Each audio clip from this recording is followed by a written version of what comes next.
నమస్తే, welcome to our channel. నేను మీ ప్రియాంకరావు.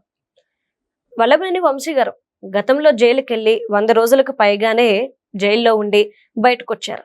ఇది ఏ కేసు విషయంలో జరిగింది అంటే, ఒక దళిత యువకుడు సత్యవర్ధన్ అనే యువకుడిని వీళ్ళు బంధించారు, కిడ్నాప్ చేసి చిత్రహింసలకు గురి చేశారు అనేది.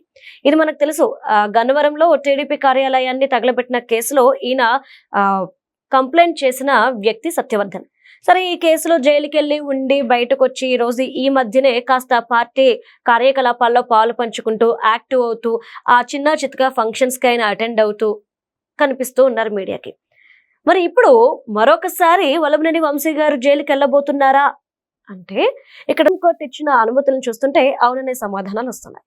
అంటే ఏదైతే మైనింగ్ కి సంబంధించిన స్కామ్ ఉందో 195 కోట్ల రూపాయలు కొల్లగొట్టారు ప్రభుత్వ ధనాన్ని అని చెప్పి, అందులోనూ కొంతమంది అధికారుల సంతకాల్ని ఫోర్జరీ చేశారు అనేది కూడా ఇప్పుడు ఆంధ్రప్రదేశ్ ప్రభుత్వం సుప్రీం కోర్టులో పిటిషన్ దాఖలు చేస్తే విచారణకు కోర్టు అనుమతి ఇచ్చింది.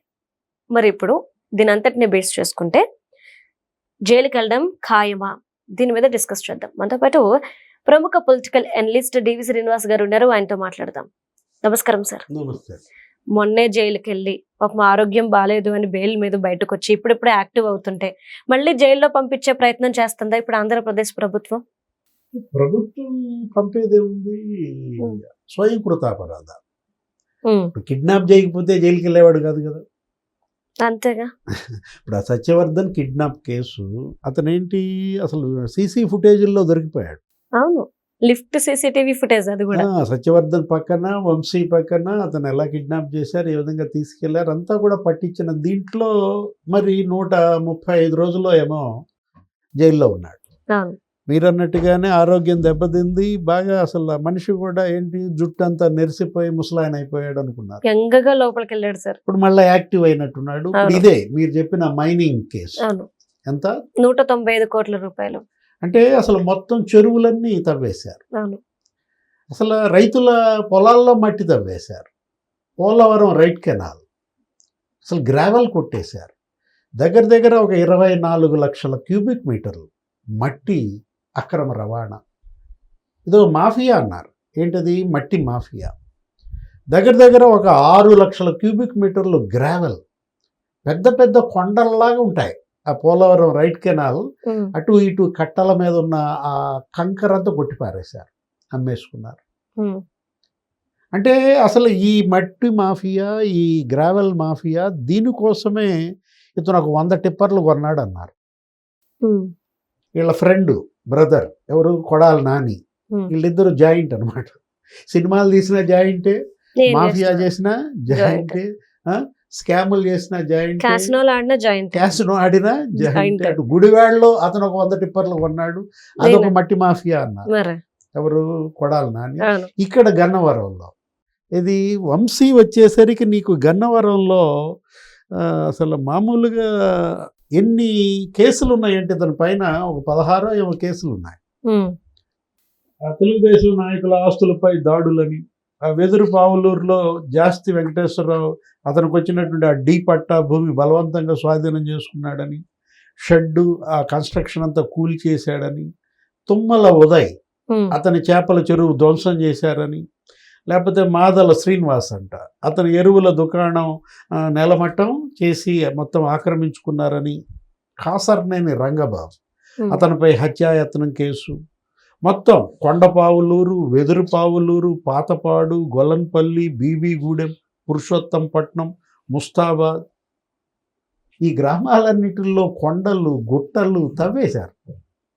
అదే ఏది, గ్రావెల్ కొట్టేసేయటం, అమ్మేసుకోవటం రియల్ ఎస్టేట్కి, లేకపోతే అక్కడ కన్స్ట్రక్షన్స్కి మొత్తం. అసలు ఇప్పుడు ఎంత అన్నారు? 195 కోట్లు స్కామ్ అని చెప్పి విజిలెన్స్ ఎన్ఫోర్స్మెంట్ నిర్ధారించింది. ఇప్పుడున్న డీజీపీ ఎవరైనా హరీష్ కుమార్ గుప్తా, ఈయనే ఆ విజిలెన్స్ ఎంక్వైరీ చేసింది కూడా. అంటే ఇప్పుడు ఇక్కడ ఈ వీరవల్లి, మల్లవల్లి, సూరంపల్లి ఈ పారిశ్రామిక వాడల్లో అక్రమ వసూళ్లు చేశారని, అసలు కాముడి చెరువు కబ్జా చేశారని, ఎన్ని ఆరోపణలు అంటే బాపులపాడు, గన్నవరం, విజయవాడ రూరల్ 3 మండలాల్లో మొత్తం రాయి మట్టి అక్రమ రవాణా ఆర్గనైజ్డ్ మాఫియాగా. అంటే ఇప్పుడు పానకాల చెరువు అంట, అక్కడెక్కడ అది మర్లపాడులో పానకాల చెరువులో 100 కోట్ల మట్టి అంట. మాఫియా కాదు, మొత్తం మాఫియా. అరే మట్టి తినేశారు. అంటే వీళ్ళు అసలు అటు ఇసుక, ఇటు గ్రావెల్, ఇటు మట్టి. అక్కడికి వచ్చేసరికి ఎవరో వెంకటేశ్వరరావు, ఆయనది ఒక 475 చదరపు గజల స్థలం, దాంట్లో మొత్తం ఆక్రమించారు, అతన్ని బెదిరించారని. ఆ చెరుకూరి నెహ్రూ అంట, అతన్ని బెదిరించి 4 కోట్ల విలువైనటువంటి భూమి, ఎకరం 6 సెంట్లు బలవంతం చేసి తక్కువ రేటుకి వాళ్ళ పేరు మీద రిజిస్ట్రేషన్ చేయించుకున్నారని. గొట్టిపల్లి రఘునాథ్ అంట, అతన్ని బెదిరించి 6 ఎకరాలు ఆక్రమించారని. అరే మొత్తం అసలు మామూలుగా ఎన్ని కేసులు, ఎంతమందిని బెదిరించారు, ఎలా అక్రమ వసూళ్లు చేశారు, వీటన్నిటికీ హైలైట్ ఏంటో చెప్పనా? ఇక పరాకాష్ట, నకిలీ పట్టాలు. అంటే పేదలకి పట్టాలు పంపిణీ చేస్తున్నామని చెప్పి ఏ పట్టాలు ఇచ్చారు? నకిలీ పట్టాలు. అంటే పట్టా కూడా ఫోర్జరీ. అంతేగా. అంటే ఇప్పుడు ఓటు కార్డులకి నకిలీ బుట్టిచ్చారన్నారు. అక్కడెక్కడ తిరుపతి గురుమూర్తి బై ఎలక్షన్ తెలుసు కదా, ఒక 32,000 ఎపిక్ కార్డులు.